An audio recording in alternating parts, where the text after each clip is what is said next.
Testing, testing, mic check, one, two, three. Testing, mic check. Welcome, ladies and gentlemen.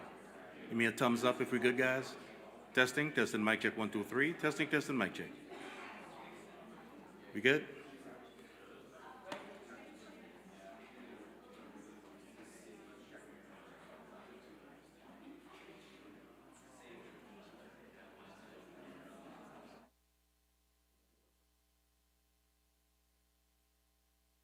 Kinsey, they turned it off again. Yeah, they turned it off again. That's what they do. That's what they do. Have to go on. I think that's the policy. I don't want a mic check. I just want it on. Okay. It's just something that John's raised.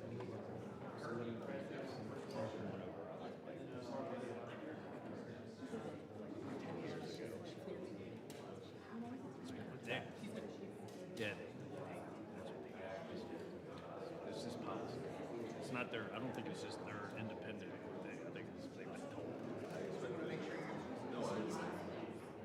Probably not. From their point of view, probably not as bad. It sucks for us. Makes us nervous.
Well, good morning, everyone.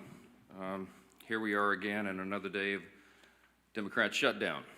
So I wanted to come out and just share with you some thoughts, answer some questions, tell you, I guess, reiterate the simple truths of how we got here. Those truths have been obscured just a bit because the Democrats are in a relentless effort to spin the facts, but it's always good when the facts and the evidence are on your side. And I don't want you to listen to the arguments of politicians. If you're watching at home, I want you to look at the real facts. And I'm going to try to here in a very abbreviated summary manner to present those to you. And the facts are very clear. Okay, so the first fact is by way of reminder, how did we get here? Why is Washington tied into a knot right now?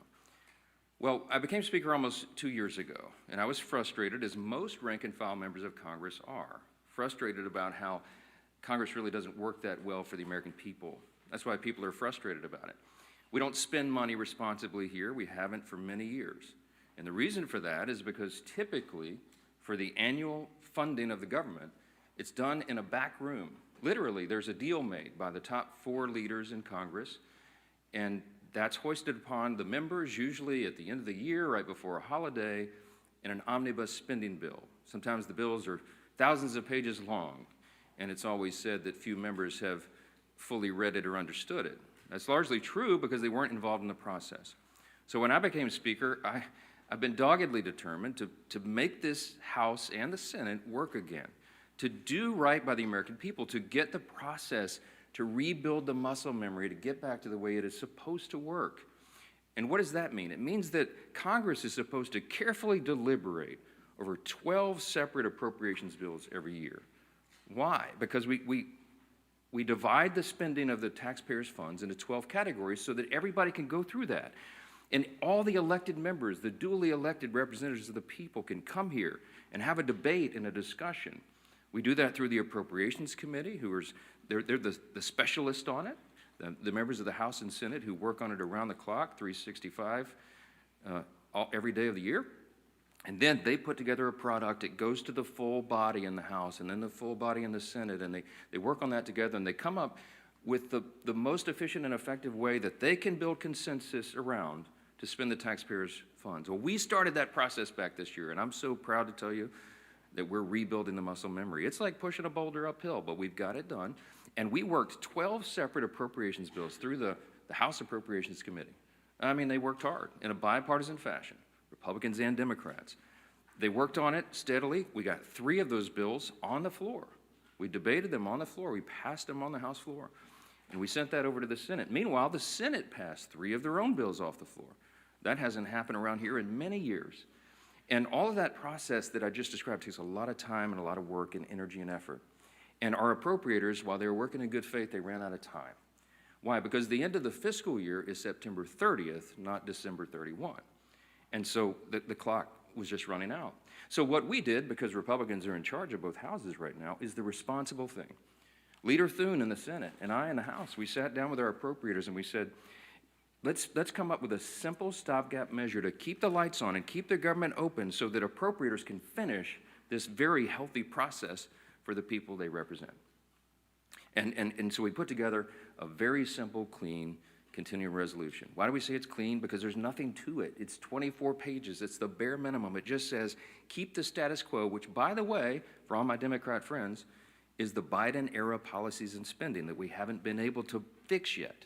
We're in the process of getting appropriations done to repair all that, but we needed more time to do it. So in a bipartisan fashion, Democrats and Republicans got together and said, you know what? Fine, let's extend this until November 21st. The Democrats in the House agreed to that. That was the date. We put that bill on the floor. We passed it out of the House in bipartisan fashion. And we sent it over to the Senate. Well, now we expected, I thought, that Chuck Schumer would do what he's always done. The man has served in Congress 3/4 of my life, I think. And he has given impassioned speeches over the year, most recently in March of this year, that you have to fund continuing resolutions. You can't shut the government down because it's irresponsible and painful for the American people. He was right in March. He is not right today, which leads me to fact number 2. Fact number 1 was how we got here. Fact number 2 is why are we in this mess? Why did Chuck Schumer change his tune And why is he now saying exactly the opposite of what he said 6 months ago? A picture's worth 10,000 words, okay? This is a copy of the Washington Examiner. Zoom in on that, all right? If you can't see this at home, I just had this on my desk on a big stack, and I found it. This is published March of 2025, March 26 exactly.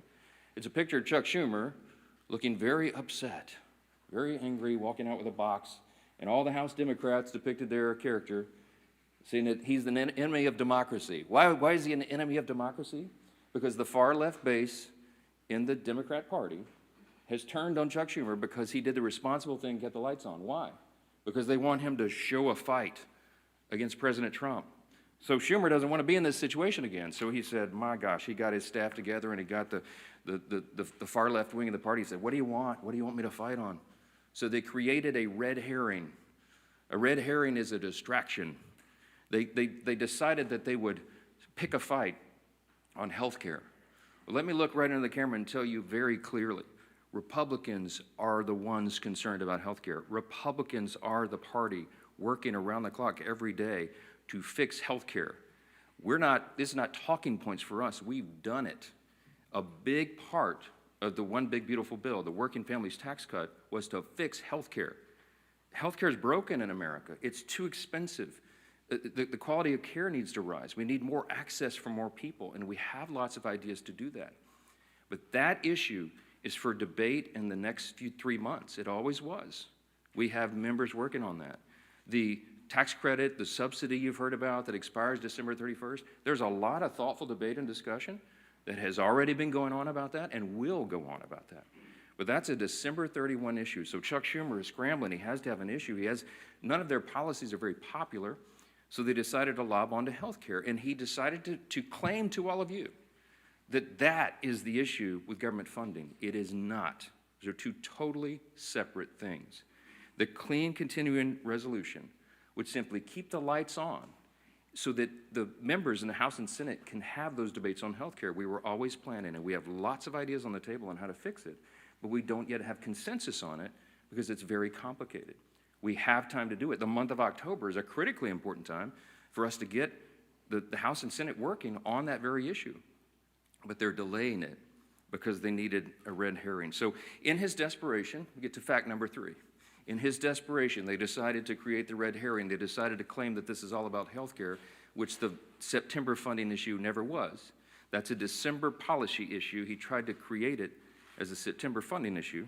And in his desperation, they hastily filed an outrageous counter-proposal. It is a wild wish list of big government liberal nonsense that we can't do. Their priorities that they crammed into this. Now remember, a simple 7-week stopgap funding measure, the CR, that we passed out of the House in bipartisan fashion was sent over. And Chuck Schumer filed a counter-proposal. Now this is his words, not mine. These are not Republican talking points. These are the facts. 2 exhibits real quick, as I've shown you before. This is page 57, an excerpt of his bill, section 2141, where you see that right there that they want to repeal the health subtitle of the Big Beautiful Bill. The One Big Beautiful Bill, the Republicans got signed into law July 4th. The Working Families Tax Cut, we're so proud of that because it has so many amazing things for all the American people, a marquee piece of legislation. But among the most important were the reforms that we did to health care. Why? Because Medicaid, for example, is broken. Medicaid doesn't work well. It's underfunded and it was full of fraud, waste, and abuse. And we took our opportunity to fix that, and we did. So what did we do? We went into Medicaid and we said, we gotta stop the waste and abuse. We gotta make sure that illegal aliens are not on Medicaid. Medicaid is intended for US citizens only, not illegals who break our law and come over the border. And we've gotta make sure that young able-bodied men who do not have dependents are working and not riding the wagon. Work is good for individuals. It's good for the communities they live in. It's good for their own well-being and for the people around them. And so we said, don't sit on your couch and play video games. By the way, also not a talking point. There was an AEI study, I think one of the organizations that polled this, and most of these young men who are not working are sitting around literally playing video games. Get back to work. So we put that in the law.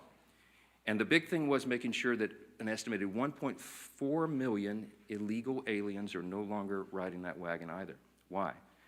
Because Medicaid had to be strengthened Medicaid is intended for the elderly, the disabled, and young pregnant women, as I use an example, who are in difficult situations. They need the resources desperately, but the resources are being drained by people who were never intended to be there. And so Republicans got busy and fixed it. We put it in the big, beautiful bill. So, back to fact number 3, I guess I'm still on. Chuck Schumer files a counterproposal and says, we want to reverse all that. Well, among the effects, among the things that he would reverse, is putting illegal aliens back on the program. Don't take my word for it. Look at the evidence. Over here at Exhibit B. This is the list of the actual provisions that would be reversed if Chuck Schumer's language was voted on and passed. Among those, it would end, see, these are the provisions, the Working Families Tax Cut Act, these are the provisions of our bill that did each of these things. We ended Medicaid funding for most non-citizens. They would reverse that, and it would cost American taxpayers, hardworking Americans, an estimated $6.2 billion. And you see, you just go down the list. The California loophole, you know what they did in California? Gavin Newsom and the team out in California? They expanded Medicaid to cover all able-bodied illegal alien adults. These men who could be working or whatever, I mean, they're not even citizens, never intended by Congress. They put that on the tab of the taxpayer.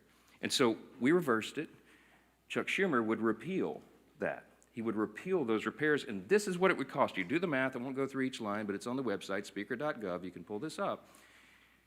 It amounts to $192 billion, $192.8 billion. So almost $200 billion that Chuck Schumer wants to put back in. Also, by the way, while he's repealing our health subtitle, he would also repeal the $50 billion that Republicans put into the bill to support our rural hospitals around the country. Why would Chuck Schumer do that? Because he's desperate for political cover. Let me keep going on this. By the way, these are enhanced COVID-era spending under Joe Biden for all this healthcare stuff. It was stolen, fraud, waste, and abuse, rife throughout the programs, and we fixed it, and they want to reverse that. By the way, this has always been what the Democrats wanted to do. You all remember, I know, the 2020 presidential election. We've all seen the video over the last week or so, where they asked every single candidate for the Democrat nomination on the stage running for president, is it your intention to give health care to illegal aliens who come into the country? Every single one of them raised their hands, including Joe Biden and Kamala Harris, and that explains a lot of this. All right, that's the facts. And I went on all the shows. I've been on all the programs, as many as I can, to just lay this out. And on some of these programs have been followed by Chuck Schumer or Hakeem Jeffries back and forth. Not one time have they been able to refute what they themselves put in writing. I hope that you will ask them about this. I hope that you will ask them, if it is indeed not your intention, why did you say that? Why did you do that? This is a key part of what they put into their counterproposal, which, by the way, amounts to $1.5 trillion in new spending that they want to strap onto a 7-week, simple, 24-page stopgap measure to keep the lights on so we can do our work. Fact number 5, don't ask me, because here's the answer. Why aren't you negotiating? There's nothing for us to negotiate. The House has done its job. The House Republicans right now are working hard in their districts all around the country. They're meeting their constituents' needs. They're going and explaining and providing the answers, and they're trying to help them navigate through this madness. Some of our Republican colleagues, we had a big conference call on Saturday.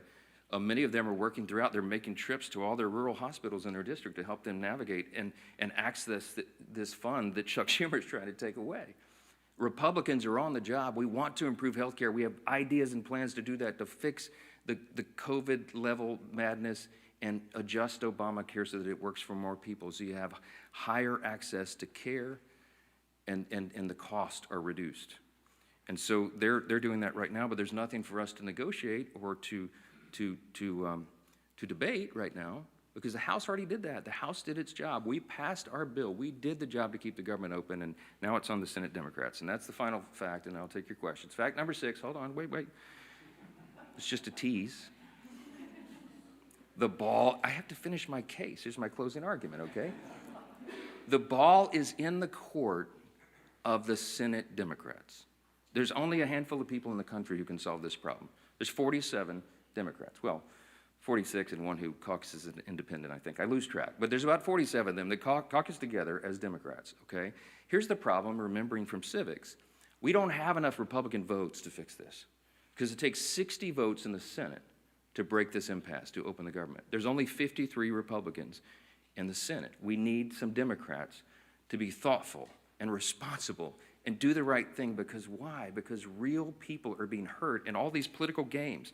As Chuck Schumer is trying to cover himself and not have another series of articles like this, okay? That's why this is happening. There's a trend in New York that Chuck Schumer represents of electing Marxists. They're about to elect an actual Marxist as the mayor of New York City, the once cradle of capitalism, the largest city in America. It's stunning.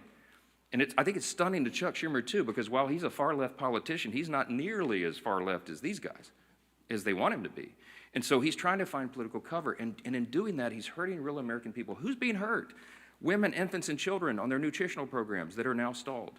Veterans' health services that they desperately need and demand. Go down the list. We've got our troops, Border Patrol agents, TSA agents serving, trying to protect America without pay right now. Half the federal civilian workforce is effectively laid off right now, furloughed. They can't go to work. They don't have the money. Chuck Schumer, for political cover, decided to turn off the funds, and real people are getting hurt. FEMA services, I keep saying this because I live in a hurricane state. We're in the middle of hurricane season, and flood insurance policies cannot be renewed or purchased right now because Chuck Schumer's playing political games. This is real pain for real people. I can go on. There are articles written in the last 2 days. Some of your outlets wrote about low-income Medicaid or Medicare recipients, for example, who have been able to receive health care at home because we expanded that through telehealth and all that. All that is shut down. Yet people with autoimmune deficiencies who are also disabled, they cannot go visit the doctor's office. So thankfully, mercifully, they've been able to be treated at home. But all that just stopped. So people are canceling their health appointments with their physicians that is vitally important for them to stay alive, because Democrats over here are playing games. We have one plea and one plea alone. We need a handful of Democrats to stop the madness, reopen the government so that we can get to these critical debates about the year-end policy decisions with regard to the further reforms to health care. Plain and simple, that's where we are. That's the facts, and everybody can draw their own conclusions. Don't listen to the words of politicians. Look at the actual evidence and the facts, and I think the case is very clear. Yes, sir, because you're standing up. Go ahead. Jeffrey just challenged you to debate on the House floor today. Do you see yourself debating him, or would you be open to when the poll says that about 13% of the people approve of your messaging, then you make desperate pleas for attention, and that's what Hakeem Jeffries has done. Look, my friend Hakeem had his shot. We debated all this on the House floor, as you know, before we passed our bill. He spoke for 7 or 8 minutes. He had all of his colleagues lined up. They gave it their best shot, and they argued, and they stomped their feet and screamed at us and all that. And still, we passed the bill in bipartisan fashion and sent it over to the Senate. The House has done its job. I'm not going to let Hakeem try to pretend for these theatrics. I mean, this is a Chuck Schumer decision. The ball is in the Senate's court now. The House has done this. We don't need to waste time on that nonsense. Those debates have been had. Hakeem is a friend and a colleague. I respect him, but we all know what he's trying to do there. Yes, sir. I'm anxious to get my folks back. And look, I want to bring the House back into session and get back to work, but we can't do it till they turn the lights back on. We need Chuck Schumer to reopen the government, and as soon as he does that, we'll bring everybody back here. Yes, back row. Yes, sir. Why not call the House back into session? Because with respect to what you said at the start about the importance of passing funding bills, there are still 9 funding bills to pass in the House. Yeah, well, we've passed them through the House committee. They're out of committee, and we'll get them on the floor. And the appropriators have been working, and they are working as we speak, on trying to figure out which packages of bills we can move to the floor next. And there's some really good discussion that's been had. I myself have spoken to Democrat appropriators on the other side about these things and our commitments to move that and do it. I'll tell you, this is not some sort of confidential thing. I had I think a fruitful discussion with Senator Patty Murray about 2 days ago, a day or so ago. And I told her it is my full intention that if we break this impasse and we put these bills together, we have 3 of them in conference committee right now. Whatever the conference committee comes up with, I will put on the floor. I'm ready to go. But we've got to open government up so that they can move to that next level, so that conference committee can get that work done. That is small d democracy at its best. You get R's and D's, everybody in the room, and they hash it out, and whatever that final product is, we will move through the process. So we need to reopen government to do that. Yes, sir. Mr. Speaker, I know your intention is that these state subsidies don't end until the end of this calendar year. Do you disagree with the Democrats' position that these insurance companies are setting their premium rates now and that people are going to have to make open enrollment decisions in the very near future? Yeah, Yeah. yeah. Yeah, they've been saying that some of the insurance companies will be sending out notices in early November. The last time I checked, it's October 6th. We have the entire month of October. We'll stay here around the clock to work through all these things, but we have to get government open again to do it. They're trying to obscure the issue. We are talking about a simple funding measure that the Democrats themselves have voted on over and over and over. Chuck Schumer, they voted on it 13 times during the Biden administration. This is the exact same thing that was on the floor in March when Chuck Schumer, I should have brought his video and let him give you the speech of why it was so important to pass it. Nothing has changed except the politics. So that's a political issue that they're trying to make out of it. Yes, ma'am. Johnson, thank you. You mentioned that there is no negotiation to be had, but you also acknowledge that funding the government has to be bipartisan. So is the only way out of this for Democrats to completely drop their demands? Is there anything that Republicans are willing to give? And have there been any conversations? It doesn't even seem like the two sides are talking. I'm so glad you asked the question. Why aren't you dropping all of your demands so that it makes it more palatable for Democrats to join you? I didn't put any on the CR. Leader Thune and I have tried to explain this a few times. There's nothing for us to negotiate. I cannot go to the CR and go, you know what, Democrats, you're right. Let me take out these 3 Republican priorities. I didn't add a single Republican policy or priority or preference to the CR. It is 100% totally clean. It is an exact status quo replica of what we're doing right now, which again is Biden-era policies and spending levels, to our great chagrin, but in good faith. I presented that because I didn't want to play games. We are responsible. We're not going to shut the government down for people who desperately need these services and all these things that I've said are stalled. And so we didn't, no gimmicks, no tricks. There's nothing that Leader Thune and I can go to Chuck Schumer and say, you know what, okay, we'll pull this off. Would that make it better? No, I don't have anything to give. I didn't put any of our priorities on the spending measure because, again, all we're trying to do in good faith is get 7 more weeks to finish that appropriations process that we've been all so excited about. Jake. Who will own, if you're not able to extend these subsidies, which is a possibility, it seems, who will own the political impact from that if health insurance does go up 200%? That's putting the cart like a mile in front of the horse.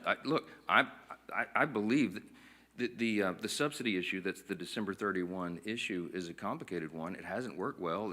It's filled with abuse. We have a lot of ideas on how to improve upon that if indeed it goes forward. And I mentioned yesterday, there's 535 members when you count House and Senate, and there's probably 400 different ideas on how to fix that. But we need the next couple of weeks to have those vigorous, deliberate debates, which is how the process is supposed to work. So I'm not going to forecast how that comes out, and neither could any of you, because those debates haven't been held yet. And that's kind of the irony, because Chuck Schumer is saying something that he knows isn't true. He's saying, oh, you guys snap your fingers. You and Leader Thune go in the back room and tell us how that's going to be resolved today so we can reopen the government.